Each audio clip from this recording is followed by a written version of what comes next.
new forms of struggle in place of the old ones. When the mode of production is changed, social relationships are changed. For example, in hunter-gatherer societies, the mode of food production was to provide for their communities, so class distinctions did not exist. The first class system was created with the invention of farming, with abundance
property in their native country. Therefore, we shall confiscate that property, as well as the property of those who would undermine the role of the proletariat. 5. Credit institutions exist merely by virtue of their capital without making contributions to production. Therefore, the state will have an exclusive monopoly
because I moved recently.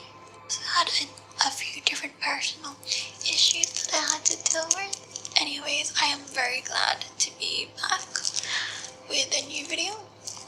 It's a little bit different. I will be doing a what's in my bag today, and I will be doing a Communist Manifesto summary.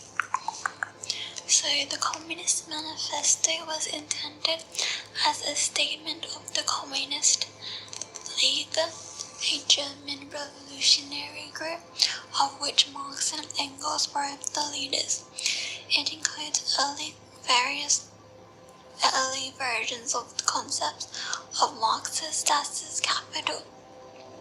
The Communist Manifesto was published in February 1848, months before most of Europe was in political turmoil.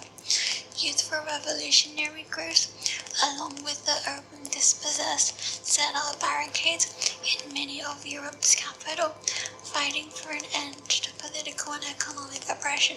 Although the Communist League was itself apparently too disorganized to contribute much to the 1848 uprisings, the Communist Manifesto is a code to political action containing the famous command, "Workers of the world, unite." Marxist states capitalism arose from feudalism. He says the modern bourgeoisie society that has sprouted from the ruins of feudal society has not done away with class antagonisms. It has but established new classes, new conditions of oppression, new forms of struggle in place of the old ones. When the mode of production is changed, social relationships are changed. For example, in hunter-gatherer societies, the mode of food production was to provide for their communities, so class distinctions did not exist. Class system was created with the invention of farming, with abundance of food enough for farmers to sell to other people. This created class distinctions. The class that controlled the food supply. Thus, classes can be distinguished by the amount of control and ownership of the mode of production. Those who rule the economy control changes in society. The class that holds economic power holds social, political, economic power and uses their wealth to maintain their wealth and oppress others. For example, in the Roman Empire, slaves were not allowed to hold property.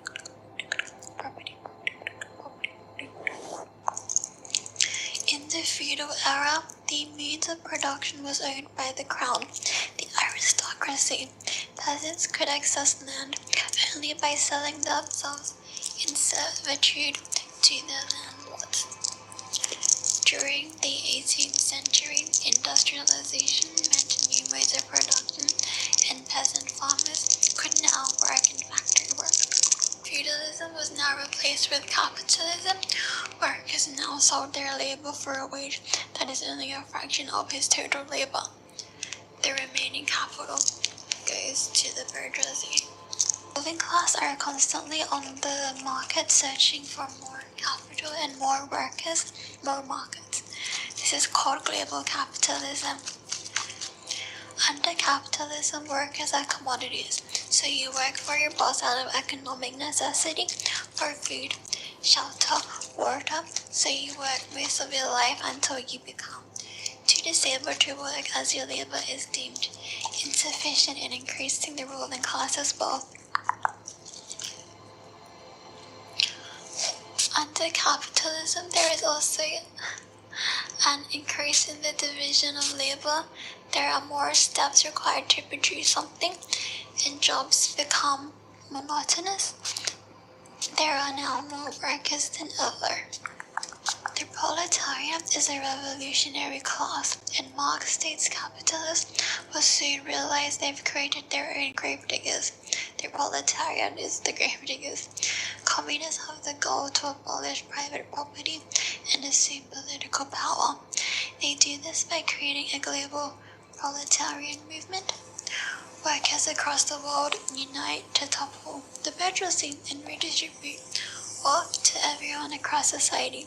That will be an individual or private capital. International proletarian solidarity is the key to revolutionary action. The Manifesto ends with a call for the proletariat or working class to come together. Invoking their famous rally cry, Marx and Engels says, "Working men of all countries unite." In order to usher in a fair and just communist society, 10 conditions must be met. 1. The exclusive rights to land creates and perpetuates class distinctions. Therefore, all property in land and all rents of land shall be expropriated for public purposes. In order to ensure that wealth does not accumulate and concentrate at the top, a heavy progressive tax must be introduced. 3. Inheritance concentrates wealth into the hands of people who are already wealthy and thus cements class distinctions. Therefore, all rights of inheritance shall be abolished. 4. Immigrants abroad have no use for their property in their native country. Therefore, we shall confiscate that property as well as the property of those who would undermine the rule of the proletariat. Credit institutions exist merely by virtue of their capital without making contributions to production. Therefore, the state will have an exclusive monopoly on credit by means of a national bank with state capital. 6. Freedom of movement is a right every citizen should enjoy and for which society is responsible.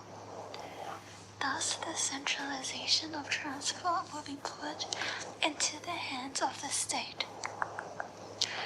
Much of our land remains underused.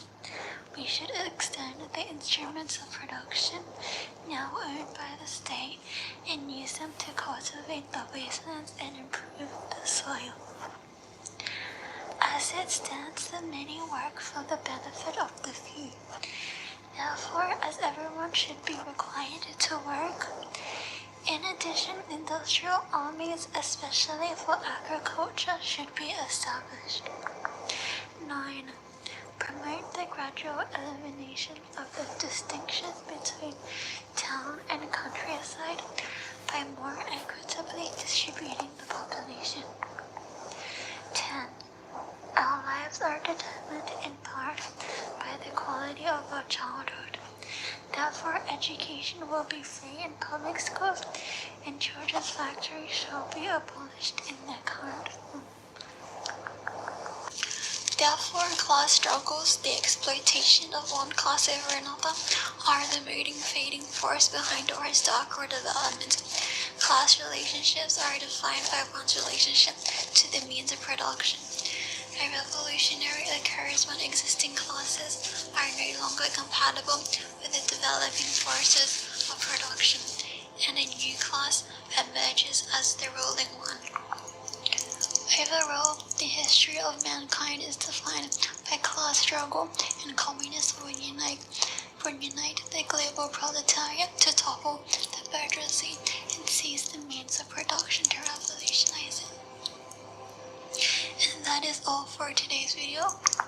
I hope that you enjoyed, and I hope I will see you in the next video. See ya.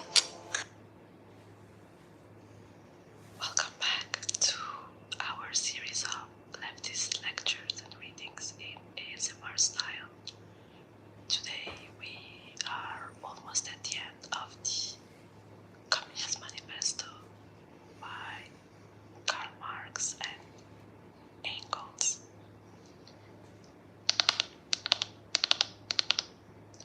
I've had to restart this recording quite a few times.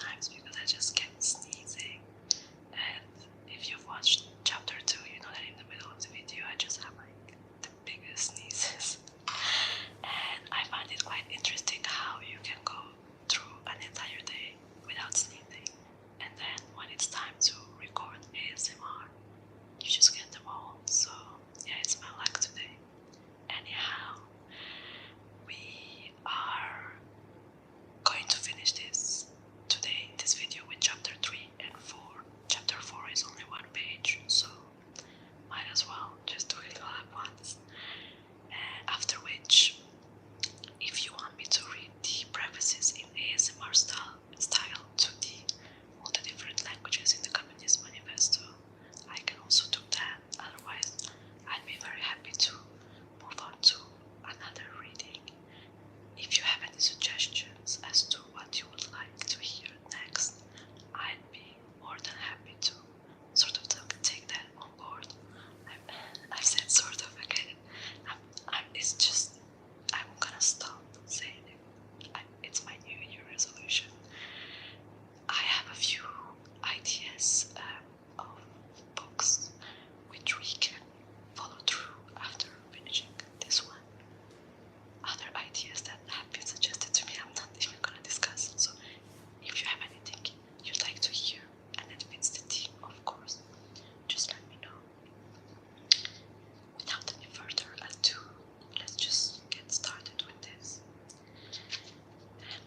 Chapter 3 is actually quite interesting. It's in the dissertation style, I would say.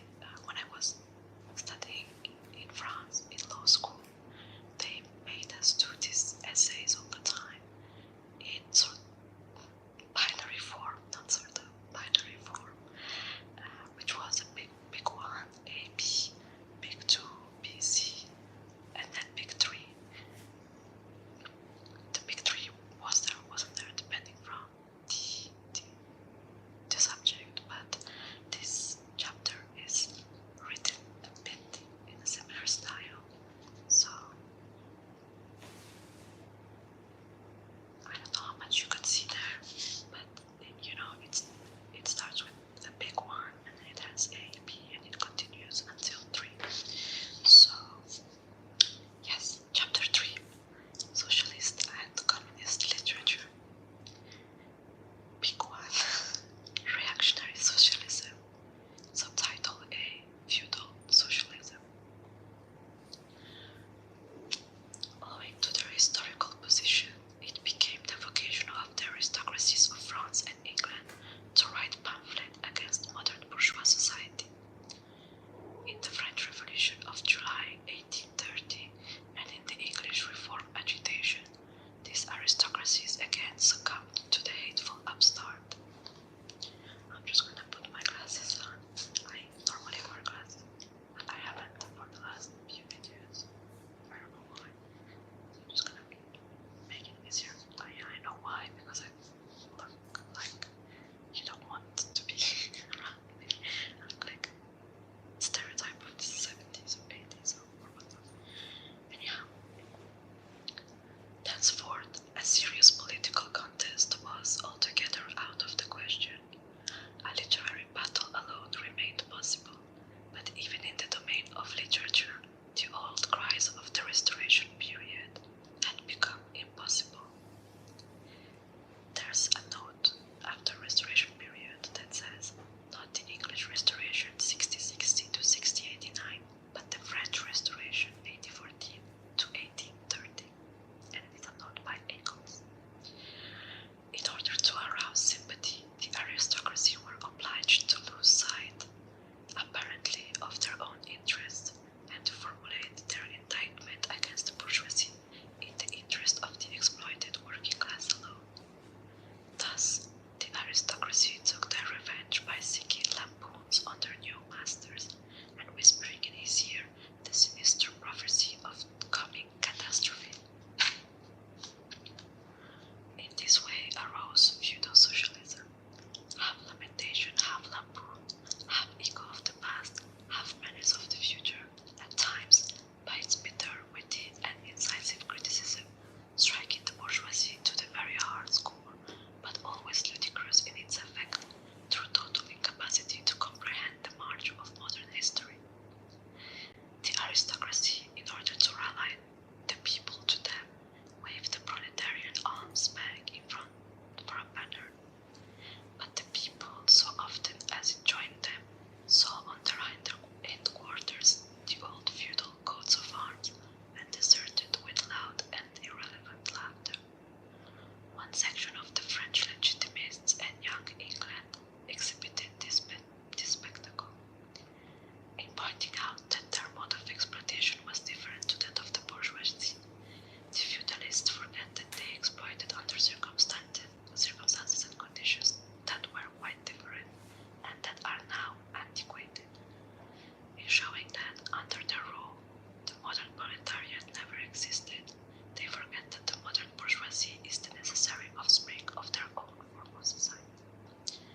misery of the proletariat, the anarchy in production, the growing inequalities in the distribution of wealth, the industrial war of extermination between nations, the dissolution of old moral bonds, of the old family relation, of the old nationalities. In its positive aims, however, this form of socialism aspires either to restoring the old means of production and of exchange, and with them the old property relation and the old society, or to cramping the modern means of production and of exchange within the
is true socialism does deserve the government as a weapon for fighting the German bourgeoisie.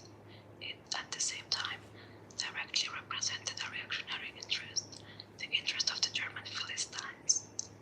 In Germany, the petty bourgeois class, a relic of the 16th century, and since then constantly cropping up again under various forms, is the real social basis of the existing state of things. To preserve this class is to preserve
force so swift and violent that no power, however great, will be able to hold it back. They will smash all the trammels that bind them and rush forward along the road to liberation. They will sweep all the imperialists, warlords, corrupt officials, local tyrants, and evil gentry into their graves. Every revolutionary party and every revolutionary comrade will be put to the test, to be accepted or rejected as they decide. There are three alternatives: to march at their head and lead them, to trail behind them, gesticulating and criticizing, or to stand in their way and oppose them. Every Chinese is free to choose, but events will force you to make the choice quickly. End quote. Report on an investigation in the peasant movement in Hunan, March 1927. Quote, the high tide of social transformation in the countryside, the high tide of cooperation, has already reached some places and will soon sweep over the whole country. It is a vast socialist revolutionary movement involving a rural population of more than 500 million, and it has extremely great and worldwide significance. We should give this movement active, enthusiastic, and systematic leadership, and not drag it back by one means or another. Some errors are unavoidable in the process. This is understandable, and they will not be hard to correct. Shortcomings or mistakes found among the cadres and the peasants can be remedied or overcome provided we give them positive help. End quote. On the question of agricultural cooperation, July 31st, 1955. Quote, the masses have a potentially inexhaustible enthusiasm for socialism. Those who can follow the old routine in a revolutionary period are utterly incapable of seeing this enthusiasm. They are blind and all is dark ahead of them. At times they go so far as to confound right and wrong and turn things upside down. Haven't we come across enough persons of this type? Those who simply follow the old routine invariably underestimate the people's enthusiasm. Let something new appear, and they always disapprove and rush to oppose it. Afterwards, they have to admit defeat and do a little self-criticism. But the next time something new appears, they go through the same process all over again. This is their pattern of behavior in regard to anything and everything new. Such people are always passive, always fail to move forward at the critical moment, and always have to be given a shove in the back before they move a step. End quote. Introductory note to this township went cooperative in 2 years, 1955. Quote, for over 20 years, our party has carried on mass work every day, and for the past dozen years it has talked about the mass line every day. We have always maintained that the revolution must rely on the masses of the people, on everybody's taking a hand, and have opposed relying merely on a few persons issuing orders. The mass line, however, is still not being thoroughly carried out in the work of some comrades. They still rely solely on a handful of people working in solitude. One reason is that, whatever they do, they are always reluctant to explain it to the people they lead, and that they do not understand why or how to give play to the initiative and create energy of those they lead. Subjectively, they too want everything to take a hand in the work, but they do not let other people know what is to be done or how to do it. That being the case, how can everyone be expected to get moving, and how can anything be done well? To solve this problem, the basic thing is, of course, to carry out ideological education on the mass line.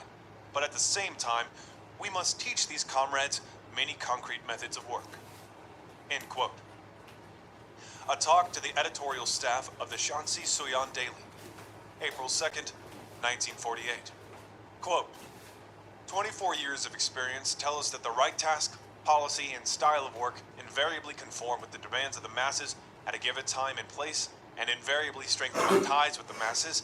The wrong task, policy, and style of work invariably disagree with the demands of the masses at a given time and place, and invariably alienate us from the masses. The reason why such evils as dogmatism, empiricism, commandism, tailism, sectarianism, bureaucracy, and an arrogant attitude in work are definitely harmful and intolerable, and why anyone suffering from these maladies must overcome them, is that they alienate us from the masses. End quote. On Coalition Government, April 24th, 1945. Quote, to link oneself with the masses, one must act in accordance with the needs and wishes of the masses. All work done for the masses must start from their needs and not from the desire of any individual, however well intentioned. It often happens that objectively the masses need a certain change, but subjectively they are not yet conscious of the need, not yet willing or determined to make the change. In such cases, we should wait patiently. We should not make the change until, through our work, most of the masses have become conscious of the need and are willing and determined to carry it out. Otherwise, we shall isolate ourselves from the masses. Unless they are conscious and willing, any kind of work that requires their participation will turn out to be a mere formality and will fail. There are two principles here. One is the actual needs of the masses rather than what we fancy they need, and the other is the wishes of the masses, who must make up their own minds instead of our making up their minds for them. End quote. The United Front in Cultural Work, October 30th, 1944. Quote, our Congress should call upon the whole party to be vigilant and to see that no comrade at any post is divorced from the masses. It should teach every comrade to love the people and listen attentively to the voice of the masses, to identify himself with the masses wherever he goes, and, instead of standing above them, to immerse himself among them, and according to their present level, to awaken them or raise their political consciousness and help them gradually to organize themselves voluntarily, and to set going all essential struggles permitted by the internal and external circumstances of the given time and place. End quote. On Coalition Government, April 24th, 1945. Quote, if we tried to go on the offensive when the masses are not yet awakened, that would be adventurism. If we insisted on leading the masses to do anything against their will, we would certainly fail. If we did not advance when the masses demand advance, that would be right opportunism. End quote. A talk to the editorial staff of the Shaanxi Soyun Daily, April 2nd, 1948. Quote, commandism is wrong in any type of work, because in overstepping the level of political consciousness of the masses and violating the principle of voluntary mass action, it reflects the disease of impetuosity. Our comrades must not assume that everything they themselves understand is understood by the masses. Whether the masses understand it and are ready to take action can be discovered only by going into their midst and making investigations. If we do so, we can avoid commandism. Tailism in any type of work is also wrong, because in falling below the level of political consciousness of the masses and violating the principle of leading the masses forward, it reflects the disease of dilatoriness. Our comrades must not assume that the masses have no understanding of what they themselves do not yet understand. It often happens that the masses outstrip us and are eager to advance a step, and that nevertheless our comrades fail to act as leaders of the masses and tail behind certain backward elements, reflecting their views and, moreover, mistaking them for those of the broad masses. End quote. On Coalition Government, April 24th, 1945. Quote, take the ideas of the masses and concentrate them. Then go to the masses, persevere in the ideas and carry them through, so as to form correct ideas of leadership. Such is the basic method of leadership. End quote. Some questions concerning methods of leadership. June 1st, 1943. Quote, in all the practical work of our party, all correct leadership is necessarily from the masses to the masses. This means take the ideas of the masses, scattered and unsystematic ideas, and concentrate them. Through study, turn them into concentrated and systematic ideas. Then go to the masses and propagate and explain these ideas until the masses embrace them as their own. Hold fast to them and translate them into action, and test the correctness of these ideas in such action. Then, once again, concentrate ideas from the masses, and once again go to the masses so that the ideas are persevered in and carried through, and so on, over and over again, in an endless spiral, with the ideas becoming more correct, more vital, and richer each time. Such is the Marxist theory of knowledge.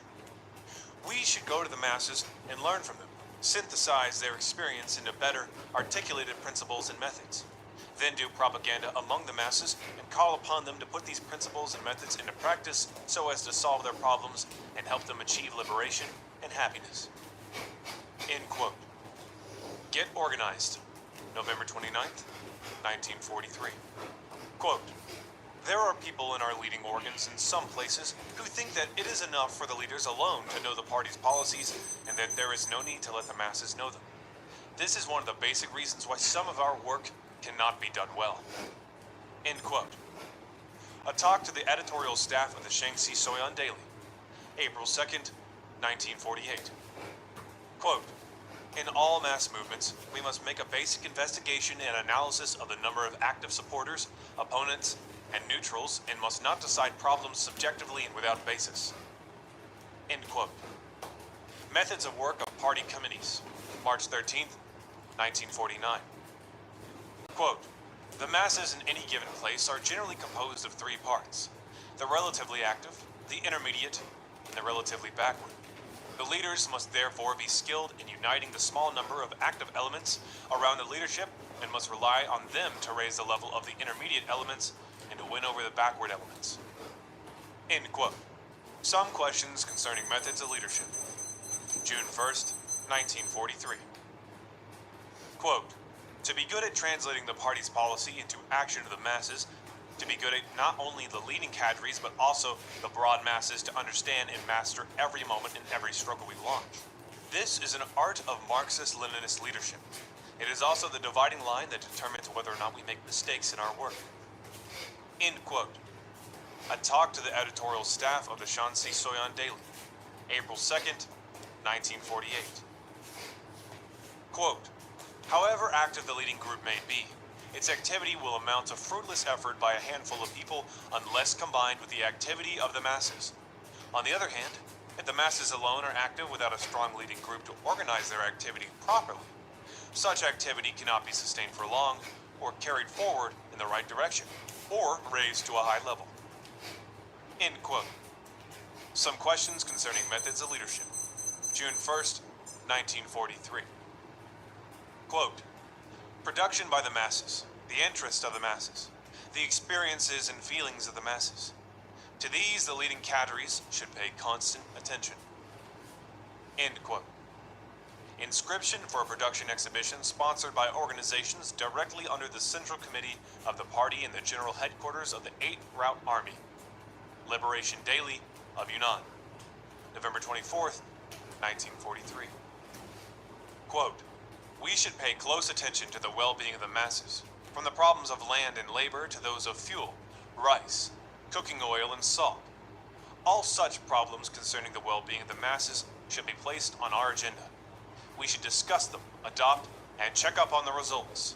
We should help the masses to realize that we represent their interests, that our lives are intimately bound up with theirs. We should help them to proceed from these things to an understanding of the higher tasks which we have put forward, the tasks of the Revolutionary War, so that they will support the revolution and spread it throughout the country, respond to our political appeals, and fight to the end for victory in the revolution. End quote. Be concerned with the well-being of the masses. Pay attention to methods of work. January 27th, 1934.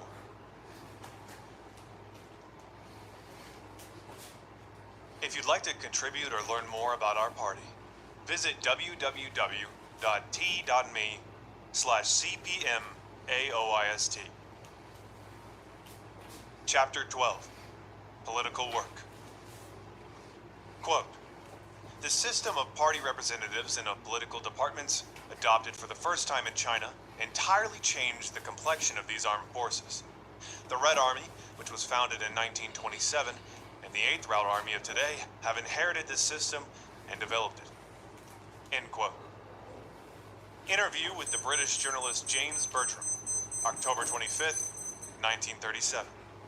Quote, the People's Liberation Army has developed its vigorous revolutionary political work, which is an important factor in winning victory over the enemy, on the basis of a people's war and of the principles of unity between army and people, of unity between commanders and fighters, and of disintegrating the enemy troops. End quote. The present situation and our tasks. December 25th, 1947. Quote, this army has built up a system of political work which is essential for the people's war and is aimed at promoting unity in its own ranks. Unity with the friendly armies and unity with the people, and at disintegrating the enemy forces and ensuring victory in battle. End quote. On coalition government, April 24th, 1945. Quote, political work is the lifeblood of all economic work. This is particularly true at a time when the social and economic system is undergoing fundamental change. End quote. Introductory note to A Serious Lesson, 1955. Quote, the party branch is organized on a company basis. This is an important reason why the Red Army has been able to carry on such arduous fighting without falling apart. End quote. The Struggle in the Chinkang Mountains, November 25th, 1928. Quote, the political work of the 8th Army is guided by three basic principles. First, the principle of unity between officers and men, which means eradicating feudal practices in the army, prohibiting beating and abuse, building up a conscious discipline, and sharing will and woe, as a result of which the entire army is closely united. Second, the principle of unity between the army and the people, which means maintaining a discipline that forbids the slightest violation of the people's interests, conducting propaganda among the masses, organizing and arming them, lightening their economic burdens, and suppressing the traitors and collaborators who do harm to the army and the people, as a result of which the army is closely united with the people and welcomed everywhere. Third, the principle of disintegrating the enemy troops and giving lenient treatment to prisoners of war. Our victory depends not only upon our military operations, but also upon the disintegration of the enemy troops. End quote. Interview with the British journalist James Bertram, October 25th, 1937. Quote, our troops must observe the correct principles that govern relations between the army and the people, between the army and the government, between the army and the party, between officers and men, and between military work and political work, and relations among the cadres, and must never commit the errors of warlordism. Officers must cherish their men, and must not be indifferent to their well-being or resort to corporal punishment. The army must cherish the people, and never encroach upon their interests. The army must respect the government and the party, and never assert independence. End quote. Get Organized, November 29th, 1943. Quote, our policy towards prisoners captured from the Japanese, puppet or anti-communist troops is to set them all free, except for those who have incurred the bitter hatred of the masses and must receive capital punishment and whose death sentence has been approved by the higher authorities. Among the prisoners, those who are coerced into joining the reactionary forces but who are more or less inclined towards the revolution should be won over in large numbers to work for our army. The rest should be released, and if they fight us and are captured again, should again be set free. We should not insult them, take away their personal effects, or try to exact recantations from them, but without exception should treat them sincerely and kindly. This should be our policy. However reactionary they may be, it is a very effective way of isolating the camp of reaction. End quote. On Policy, December 25th, 1940. Quote, weapons are an important factor in war, but not the decisive factor. It is the people, not things, that are decisive. The contest of strength is not only a contest of military and economic power, but also a contest of human power and morale. Military and economic power is necessarily wielded by people. End quote. On Protracted War, May 1938. Quote, the atom bomb is a paper tiger which the U.S. reactionaries use to scare people. It looks terrible, but in fact, it isn't. Of course, the atom bomb is a weapon of mass slaughter, but the outcome of a war is decided by the people, not by one or two new types of weapon. End quote. Talk with the American correspondent Anna Louise Strong, August 1946. Quote, soldiers are the foundation of an army unless they are imbued with a progressive political spirit, and unless such a spirit is fostered through progressive political work, it will be impossible to achieve genuine unity between officers and men, impossible to arouse their enthusiasm for the war of resistance to the full, and impossible to provide an excellent basis for the most effective use of all our technical equipment and tactics. End quote. On Protracted War, May 1938. Quote, the purely military viewpoint is very highly developed among a number of comrades in the Red Army. It manifests itself as follows. 1. These comrades regard military affairs and politics as opposed to each other and refuse to recognize that military affairs are only one means of accomplishing political tasks. Some even say, if you are good militarily, naturally you are good politically. If you are not good militarily, you cannot be any good politically. This is to go a step further and give military affairs a leading position over politics. End quote. On correcting mistaken ideas in the party. December 1929. Quote, ideological education is the key link to be grasped in uniting the whole party for great political struggles. Unless this is done, the party cannot accomplish any of its political tasks. End quote. On coalition government, April 24th, 1945.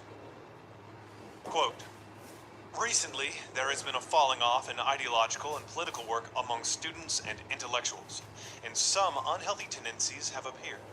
Some people seem to think that there is no longer any need to concern oneself with politics, or with the future of the motherland and the ideals of mankind. It seems as if Marxism was once all the rage, but is currently not so much in fashion. To counter these tendencies, we must strengthen our ideological and political work. Both students and intellectuals should study hard. In addition to the study of their specialized subjects, they must make progress both ideologically and politically, which means that they should study Marxism-Leninism, current events, and politics. Not to have a correct political point of view is like having no soul. All departments and organizations should shoulder their responsibilities in ideological and political work. This applies to the Communist Party, the Youth League, government departments in charge of this work, and especially to heads of educational institutions and teachers. End quote. On the correct handling of contradictions among the people. February 27th, 1957. Quote, after receiving political education, the Red Army soldiers have all become class conscious and learned the essentials of distributing land, setting up political power, arming the workers and peasants, etc. And they all know they are fighting for themselves, for the working class and the peasantry. Hence, they can endure the hardships of the bitter struggle without complaint. Each company, battalion, or regiment has its soldiers' committee, which represents the interests of the soldiers and carries on political and mass work. End quote. The struggle in the Qingkang Mountains, November 25th, 1928.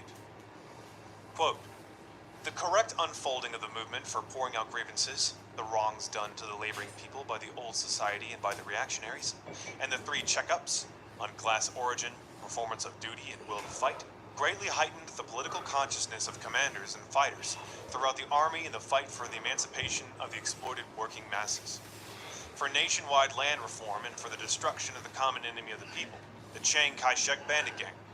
It also greatly strengthened the firm unity of all commanders and fighters under the leadership of the Communist Party. On this basis, the army achieved greater purity in its ranks, strengthened discipline, unfolded a mass movement for training, and further developed its political, economic, and military democracy in a completely well-led and orderly way. Thus, the army has become united as one man, with everybody contributing his ideas and his strength. An army fearless of sacrifice and capable of overcoming material difficulties, which displays mass heroism and daring in destroying the enemy. Such an army will be invincible. End quote. On the great victory in the Northwest and on the new type of ideological education movement in the Liberation Army. March 7th, 1948. Quote, in the last few months, almost all the People's Liberation Army has made use of the intervals between battles for large-scale training and consolidation. This has been carried out in a fully guided, orderly, and democratic way. It has therefore aroused the revolutionary fervor of the great masses of commanders and fighters, enabled them clearly to comprehend the aim of the war, eliminated certain incorrect ideological tendencies and undesirable manifestations in the army, educated the cadres and fighters, and greatly enhanced the combat effectiveness of the army. From now on, we must continue to carry on this new type of ideological education movement in the army, a movement which has a democratic and mass character. End quote. Speech at a conference of cadres in the Shanxi Soyan liberated area, April 1st, 1948. Quote, the educational policy of the college, the anti-Japanese military and political college, is to cultivate a firm and correct political orientation, an industrious and simple style of work, and flexible strategy and tactics. These are the three essentials in the making of an anti-Japanese revolutionary soldier. It is in accordance with these essentials that the staff teach and the students study. End quote. To be attacked by the enemy is not a bad thing, but a good thing. May 26, 1939. Quote, our nation has always had a traditional style of hard struggle, which we should develop. What is more, the Communist Party has always advocated a firm and correct political orientation. This orientation is inseparable from a style of hard struggle. Without a firm and correct political orientation, it is impossible to promote a style of hard struggle. Without the style of hard struggle, it is impossible to maintain a firm and correct political orientation. End quote. Speech at the Yunnan rally in celebration of International Labor Day, May 1st, 1939. Quote, be united, alert, earnest, and lively. End quote. Motto for the anti-Japanese military and political college. Quote, what really counts in the world is conscientiousness, and the Communist Party is most particular about being conscientious. End quote. Talk at a meeting with Chinese students and trainees in Moscow, November 17, 1957. Chapter 13. Relations between officers and men. Quote, our army has always had two policies. First, we must be ruthless to our enemies. We must overpower and annihilate them. Second, we must be kind to our own, to the people, to our comrades and to our superiors and subordinates, and unite with them. End quote. Speech at the reception given by the Central Committee of the Party for Model Study delegates from the Rear Army Detachments, September 18, 1944. Quote, we hail from all corners of the country and have joined together for a common revolutionary objective. Our cadres must show concern for every soldier, and all people in the revolutionary ranks must care for each other, must love and help each other. End quote. Serve the people. September 8, 1944. Quote, a movement to support the cadres and cherish the soldiers should be launched in every army unit, calling on the cadres to cherish the soldiers and the soldiers to support the cadres. They should speak up about each other's shortcomings and mistakes and quickly correct them. In this way, they will be able to achieve a very good internal unity. End quote. The tasks for 1945, December 15th, 1944. Quote, many people think that it is wrong methods that make for strained relations between officers and men and between the army and the people. But I always tell them that it is a question of basic attitude, or basic principle, of having respect for the soldiers and the people. It is from this attitude that the various policies, methods, and forms ensue. If we depart from this attitude, then the policies, methods, and forms will certainly be wrong, and the relations between officers and men and between the army and the people are bound to be unsatisfactory. Our three major principles for the Army's political work are: first, unity between officers and men; second, unity between the Army and the people; and third, the disintegration of the enemy forces. To apply these principles effectively, we must start